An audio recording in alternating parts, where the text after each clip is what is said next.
Halo guys, assalamualaikum, welcome back to Invest Saham. Jadi di video ini kita akan membahas salah satu kejadian yang cukup menghebohkan di dunia investasi, di mana uang nasabah atau lendernya ini tidak bisa ditarik sama sekali sebesar 1,13 triliun dari himpunan nasabahnya. Nah, ini kasusnya terkait dengan peer-to-peer lending Dana Syariah Indonesia.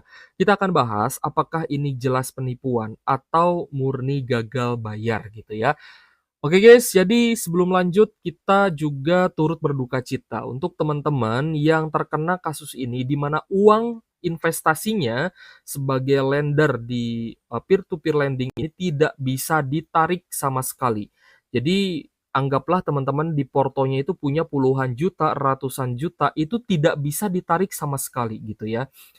Ketika ditarik, ya pasti akan ada notif-notif yang ibaratnya, memang sedang tidak bisa gitu, sedang gangguan atau apalah gitu ya, dan memang belum bisa ditarik ya sampai sekarang, secara keseluruhan. Dan ternyata setelah ditelusuri oleh OJK, hanya sanggup membayar 3,5 miliar saja dari semua dana yang dihimpun, yang dihitung, para lender itu sebesar 1,13 triliun rupiah.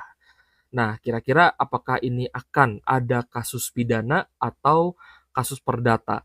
Lalu kita pun akan membahas ya, sebenarnya di tahun 2025 ini investasi apa sih yang cenderung lebih ke aman gitu guys ya.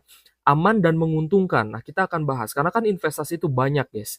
Ada peer to peer lending, salah satunya adalah PT DSI ini, lalu ada juga investasi saham, investasi reksadana, obligasi, lalu ada kripto ya, ada kripto, Bitcoin, dan emas gitu guys. So, kita akan mulai terlebih dahulu terkait dengan kronologinya itu seperti apa sih gitu kan.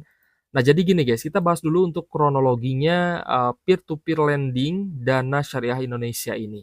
Jadi dari informasi yang saya dapatkan ya, pengakuan, kesaksian yang ada di grup gitu ya, grup, paguyuban para lender Dana Syariah Indonesia, lalu juga informasi dari podcast, Kasih Solusi dan podcastnya Denny Sumargo, memang rata-rata para lender ini tergiur dengan imbal hasil dari investasi mereka di peer-to-peer lending PT DSI. Ya, kita langsung sebut aja PT DSI ya, atau Dana Syariah Indonesia biar lebih singkat, guys. Nah, jadi awalnya memang PT DSI ini sudah ada sebelum Covid. Ya, banyak sekali pengakuan yang memang sebelum Covid mereka juga sudah berinvestasi di sini di DSI. PT DSI ya, di PT DSI ini. Nah, mereka investasi, pembayaran imbal hasilnya lancar, tapi mereka belum berani masuk besar. Mereka mungkin hanya masuk puluhan juta aja gitu ya. Nah, setelah 2021, PT DSI ini dia memiliki izin OJK, sehingga para nasabah ini lebih yakin lagi untuk memasukkan uang yang lebih besar, ratusan juta, bahkan miliaran. Ada yang sampai miliaran ya masuk ke PT DSI ini. Ya seperti biasa guys. Nah di sini didukung juga oleh influencer yaitu Dude Herlino ya guys ya. Salah satu pemain film, sinetron juga gitu dan memiliki ibaratnya apa ya? Public figure yang memiliki em, apa ibaratnya dia punya stigma positif lah seperti itu. Tapi beliau pun mengaku dia sudah coba dulu gitu ya, sudah coba masukin uang dan ternyata benar ada imbal hasilnya. Dan itu rutin setiap bulan, dari yang dijanjikan adalah 18% per tahun. Itu dibagikan setiap bulan. Nah, inilah yang membuat para nasabah atau lender itu tergiur guys dengan, investasi di peer to peer lending PT DSI. Di mana ada hal-hal yang membuat mereka lebih yakin lagi. Yang pertama adalah ini berbasis atau dengan akad-akad syariah gitu ya dilakukannya, dengan label syariah. Nah ini justru teman-teman harus hati-hati nih kalau, ibaratnya mau investasi dengan dana besar gitu ya. Karena kan kalau di peer to peer lending kita memberikan pinjaman tidak langsung ke orang yang meminjam, kita melalui pihak kedua gitu ya, melalui pihak ketiga, sorry, pihak ketiga. Seperti itu. Kecuali kita investasi langsung seperti kita beli kripto, beli saham, atau beli emas itu kan kita investasi langsung ya. Nanti uang kita akan masuk di portfolio kita dan itu bisa ditransaksikan tiap hari gitu ya. Nah, jadi, ada juga hal yang membuat para nasabah ini semakin yakin, yaitu proyek yang dijanjikan adalah proyek perumahan yang sudah ada standby bayarnya, alias sudah laku sebagai agunan atau jaminan dari dana yang diinvestasikan. Nah, tentunya ini akan, menjadikan para calon-calon investornya lebih semangat lagi untuk masuk di PT DSI ya, guys, ya. Teman-teman juga bisa lihat ini adalah tampilan dari websitenya Dana Syariah Indonesia. Teman-teman juga bisa lihat ya embel-embelnya seperti apa. Nah, justru kalau saya melihat yang seperti ini, saya, lebih khawatir ya. Kenapa? Karena ya ini kan lebih besar sebenarnya imbal hasilnya daripada imbal hasil dividen yield saham Bank BRI. Teman-teman sudah tahulah Bank BRI, mungkin uang teman-teman juga banyak di BRI ya, uang pensiun, uang gaji, atau uang, dana darurat, pasti ada lah yang, dia nyimpan banyak di Bank BRI, ya sudah terpercaya gitu. Bank BRI saja hanya mampu membagikan dividen itu dengan yield ya, imbal hasil dengan yield sekitar 9% saja guys, tidak sampai 18%. Jadi mungkin yang bisa menandingi imbal hasil 18% per tahun ini, kalau di tahun 2022 itu adalah perusahaan batubara, gitu ya. Tapi kalau di tahun ini kan, juga turun. Nah ini justru yang membuat para investor itu semakin menggebu-gebu, semakin bernafsu, "Wah, lumayan nih tiap bulan kita dapat pemasukan dari uang yang kita simpan," gitu ya, dari uang yang kita investasikan. Nah, kita sekaligus bahas psikologisnya ya, psikologis investornya seperti apa ya, ini kita bahas.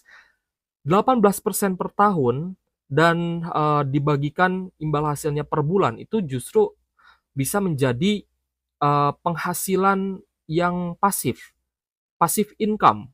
Nah, ini yang membuat para investor itu menggebu-gebu ingin memasukkan uang sebanyak-banyaknya, karena uang yang sebelumnya mereka masukkan itu dibayar ya, guys, ya.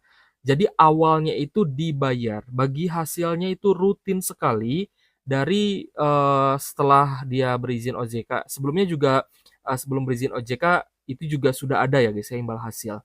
Tapi memang booming-nya ini 2021 setelah ada izin OJK dan dipromosikan ya oleh influencer itu lebih booming lagi, guys. Nah, ini imbal hasil rutinnya sampai di pertengahan 2025. Lalu pada bulan Mei ya, bulan Mei 2025, dana lender ini mulai tidak bisa ditarik.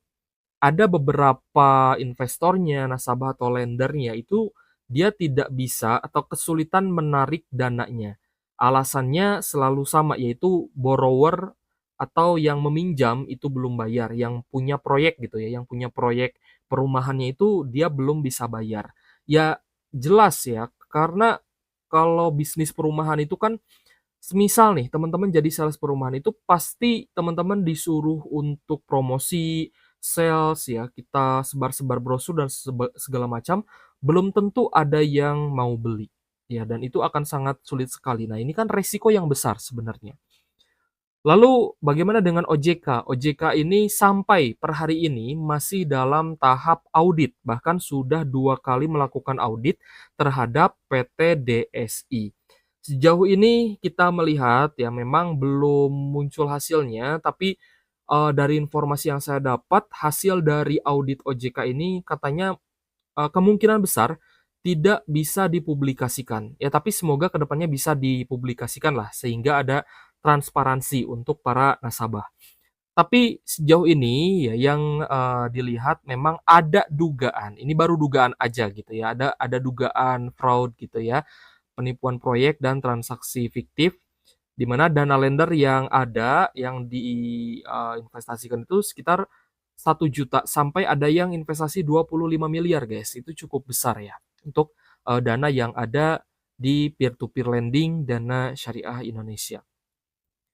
Nah, lalu bagaimana dengan pembayarannya? Informasi yang kita dapat, pembayaran yang dilakukan oleh petinggi dari PTDS ini ya guys ya, teman-teman bisa lihat juga di YouTube Dana Syariah ID. Nah ini adalah, penjelasan resmi dari manajemen PT Dana Syariah Indonesia. Ya alasannya tadi guys, penjelasannya tadi, borrower belum bisa bayar. Ya jadi peminjam dari peer to peer lending ini belum bisa bayar uang, pemodal. Ya intinya seperti itu gitu ya, intinya seperti itu. Lalu, di bulan ini ada pembayaran, dana nasabah 0,2%.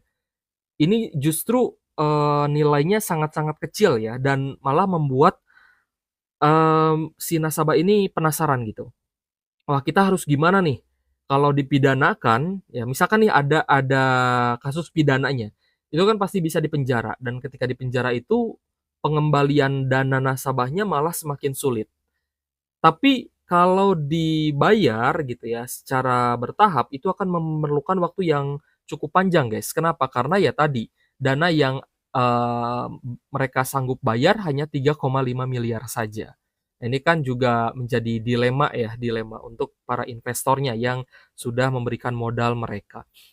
Wah, saya sih sangat sedih ya kalau misalkan ada uang nih tertera gitu di ponsel saya, ada di portofolio saya, tapi tidak bisa ditarik. Wah, itu saya pasti akan sangat sedih, dilema gitu ya, dan bingung harus ngapain, bingung juga guys lapor kemana ya, karena secara hukum juga antara dua itu tadi, kalau ada ada unsur-unsur pidana, ya pasti dipidanakan. Tapi kalau, nanti misalkan ya tidak ada unsur pidana, ya berarti akan menjadi kasus perdata dan itu harus dikembalikan uangnya, meskipun atas dasar kesanggupan dari perusahaan itu sendiri, guys. Nah gitu guys ya, jadi, yang bisa kita pelajari dari investasi peer to peer lending yang pertama, jangan all in, jangan masukkan semua harta teman-teman di satu aset saja, atau di satu tempat saja. Lebih baik diversifikasi, ada yang mungkin di saham, ada yang di Bitcoin, ada yang di emas gitu, tergantung dari profil resiko teman-teman masing-masing. Nah, jadi kalau misal kita lihat track record dari peer to peer lending memang kurang bagus ya, karena banyak sekali, platform-platform peer to peer lending yang ternyata juga pernah bermasalah dan gagal bayar. Contohnya ada PT Akseleran ya, lalu ada Koin P2P, PT Lunaria, lalu ada Tanifan. Nah ini, kita dapatkan, dari Google AI ya. Lalu ada juga Investri, ya teman-teman mungkin ingat juga gitu ya. Banyak guys kasusnya. Nah, ini kan sebenarnya bisa menjadi gambaran, perusahaan apa sih yang kita investasi? Oh, ternyata perusahaan ini perusahaan peer to peer lending. Setidaknya teman-teman cari track record, ada nggak sih yang gagal bayar, resikonya seperti apa gitu ya. Karena gini guys, psikologis dari orang Indonesia itu jika diiming-imingi dengan imbal hasil yang besar, lalu dikasih embel-embel A, B, C, D segala macam, itu akan mudah percaya, itu yang pertama. Lalu yang kedua, yang membuat mereka itu bersemangat memasukkan uang besar adalah karena, sebelumnya itu imbal hasilnya lancar. Wah, imbal hasilnya lancar nih, saya masukin 100 juta. Oke deh, bulan depan saya masukin semuanya, guys, 20 miliar saya masukkan, biar dapat imbal hasil lebih besar lagi. Ada mental-mental pingin cepat kaya. Nah, ini justru yang harus kita hindari ya. Namanya investasi itu bertumbuh secara perlahan. Jadi jangan sampai kita ada, rasa itu menggebu-gebu ya, ingin cepat kaya, gitu guys. Malah kita harusnya berhati-hati. Semakin besar uang yang kita miliki, seharusnya kita lebih berhati-hati, lebih banyak belajar gitu ya. Jangan sampai kita masuk ke, mmm, jurang yang sama dengan peer to peer lending lain yang kita lihat di sini. Banyak sekali kasus yang bermasalah gagal bayar. Jadi gini guys, sebenarnya investasi untuk para, teman-teman ataupun bapak-bapak, ibu-ibu yang mungkin punya dana pensiun besar, menurut saya sih yang paling aman ya sesuai dengan keilmuan bapak-bapak, ibu-ibu itu kalau pahamnya di emas ya di emas aja. Tapi kalau bapak ibu pahamnya di saham, ya mungkin bisa nih diversifikasi sebagian di saham gitu ya. Kalau kripto mungkin cukup high risk ya, itu kebanyakan teman-teman Gen Z dan milenial yang investasi di, kripto. Tapi kalau, yang generasi-generasi boomers gitu ya, sebelum milenial, bapak-bapak, ibu-ibu yang sudah akan pensiun atau yang sudah pensiun, memang uangnya juga banyak gitu. Nah, biasanya mereka lebih paham investasi di emas, baik itu emas perhiasan ataupun emas fisik lainnya. Nah, ini justru sebagai kekuatan, bapak-bapak dan ibu-ibu sebenarnya. Kekuatan kalian itu mengenal emas sejak lama, mungkin ada simpanan emas juga. Nah, itu kan aset yang lebih aman dan kalau misalkan kita lihat harga emasnya juga lebih, apa ya, sudah bisa dibilang hype ya, barangnya mulai langka dan harganya juga cenderung naik terus, guys. Nah, ini juga menjadi pembelajaran ya, karena, semakin banyak uang yang kita miliki, sebenarnya keilmuan kita dalam investasi juga harus di-upgrade gitu. Tapi kalau misalkan Bapak Ibu, paham di saham gitu ya, untuk investasi di saham, ya mungkin juga bisa nih ya, ada diversifikasi, sebagian asetnya bisa ditaruh di saham karena mungkin ada proyeksi, bertumbuhnya lebih kencang dibandingkan emas, sebagian di emas ya, karena emas fisik kan bisa, dipegang gitu, fisik asetnya, seperti itu guys ya. Nah jadi, simpelnya kalau misalkan kita menemukan sebuah entitas investasi yang mengharuskan kita, injek modal gitu ya, "Oh, Bapak nanti dapat ini, dapat itu, dapat ini, dapat itu, dengan modal sekian dapat sekian." Nah, ini justru harus berhati-hati. Yang pertama pelajari dulu ya, lalu yang kedua jangan all in, jangan memasukkan semua aset, uang di satu akun di satu entitas. Justru ini sangat berbahaya. Karena kalau misalkan entitasnya itu, bangkrut ya misalkan, ya mungkin Bapak Ibu lebih, apa ya, lebih familiar ya. Kalau perusahaan itu bangkrut, kalau akunnya itu bangkrut, ya teman-teman tidak bisa untuk menarik uangnya. Nah, karena ini juga sudah pernah terjadi di peer to peer lending lainnya. Itu dari sisi psikologis. Memang masyarakat Indonesia ini gampang diiming-imingi. Jadi, kalau saran saya, Bapak Ibu, teman-teman semuanya jangan mudah percaya, itu yang pertama, jangan mudah percaya. Lalu, perhiasan, misalkan, lalu harta, misal handphone dan segala macam, harus disimpan baik-baik ya, harus teman-teman yang kontrol, jangan sampai orang lain yang kontrol. Di daerah saya banyak sekali kasus-kasus hipnotis, tapi saya berpikir ini bukan hipnotis sebenarnya. Oh, ada yang dihipnotis katanya, perhiasannya diambil, HP-nya diambil, uangnya diambil. Menurut saya itu bukan hipnotis, itu adalah diiming-imingi.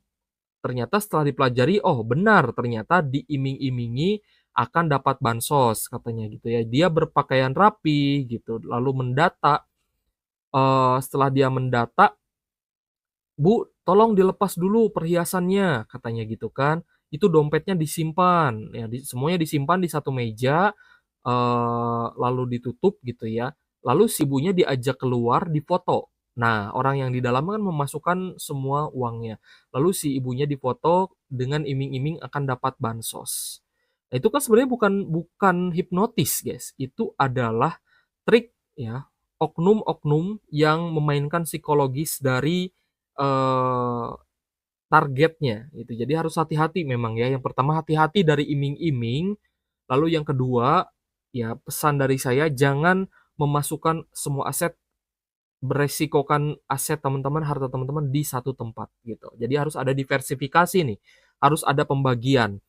20% di A, 20% di B, 20% di C, ya itu sangat penting apalagi kalau uang teman-teman itu, sudah mulai banyak gitu ya.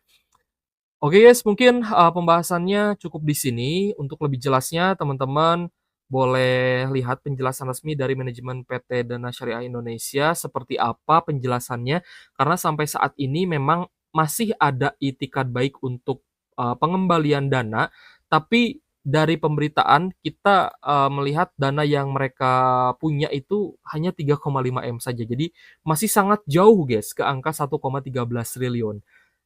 Sampai saat ini masih dalam penyelidikan dan audit dari OJK, kasusnya masih berlanjut, sehingga kita doakan yang terbaik untuk para nasabah dan lender dari PT DSI agar uangnya bisa kembali dan perusahaan bisa mengembalikan dana kepada para nasabah, sehingga bisa selesailah untuk masalahnya ya, seperti itu. Karena semua yang kita bahas di sini masih dalam proses, ini, kembali lagi disclaimer on ya. Oke guys, terima kasih sudah menonton dan semoga bermanfaat ya. Thank you for watching, see you on the next video. Wassalamualaikum warahmatullahi wabarakatuh.